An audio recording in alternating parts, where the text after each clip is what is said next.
नमस्ते सभी को, आप सबका स्वागत है।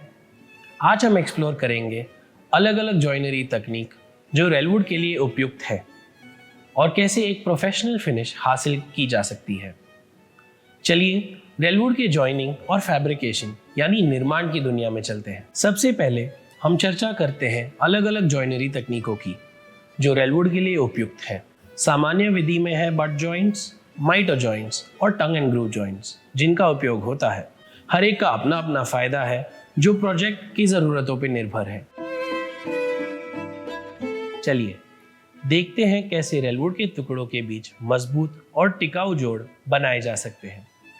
ये बहुत ज़रूरी है कि आप अपने प्रोजेक्ट की खास ज़रूरत के अनुसार सही जॉइनरी विधि चुनें।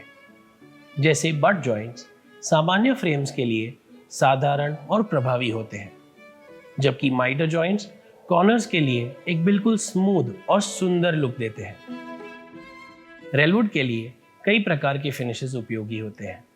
अगर आप रंग भरना चाहते हैं तो पेंट्स का उपयोग कर सकते हैं, जबकि अगर आप प्राकृतिक टेक्सचर को उभारना चाहते हैं तो स्टेन्स का इस्तेमाल कर सकते हैं। सरफेस को सुरक्षित करते हुए उसका प्राकृतिक रूप बनाए रखने के लिए साफ फिनिशेस का भी चुनाव किया जा सकता है। हर फिनिश के लिए सही तैयारी और उचित एप्लीकेशन तकनीक का होना जरूरी है ताकि आपको सबसे अच्छा परिणाम मिल सके। ये कुछ सैंडिंग तकनीक है: सामान्य मैकेनिकल सैंडिंग और स्पेशल सरफेस ट्रीटमेंट्स। आपको जो औजार की जरूरत पड़ेगी उनमें सैंडिंग ब्लॉक, ऑर्बिटल सैंडर और अलग अलग ग्रिड्स की सैंडपेपर शामिल है। स्पेसिफिक औजार के लिए आप अपने कारपेंटर से भी सलाह ले सकते हैं। गलत तरीके से सैंडिंग करने पर सरफेस रफ और अनइवन हो सकता है, जो फाइनल फिनिश को प्रभावित करता है। सही तरीके से सैंडिंग एक स्मूथ बेस बनाता है पेंट्स और स्टेन्स के लिए, जिससे एक प्रोफेशनल लुक हासिल होती है। चलिए अब हम कंपेयर करते हैं एक सही तरीके से सैंडेड शीट और एक गलत तरीके से सैंडेड शीट को।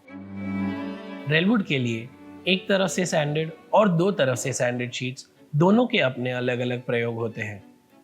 एक तरफ से सैंडेड शीट्स आमतौर पर वहां इस्तेमाल होती है जहां सिर्फ एक साइड दिखती है, जबकि दो तरफ से सैंडेड शीट्स उन एप्लीकेशंस में इस्तेमाल होती है जहां दोनों साइड्स दिखती हैं। अब बात करते हैं फास्टनर्स की। रेलवुड को स्क्रूज, नेल्स और विशेष फास्टनर्स से जोड़ा जा सकता है।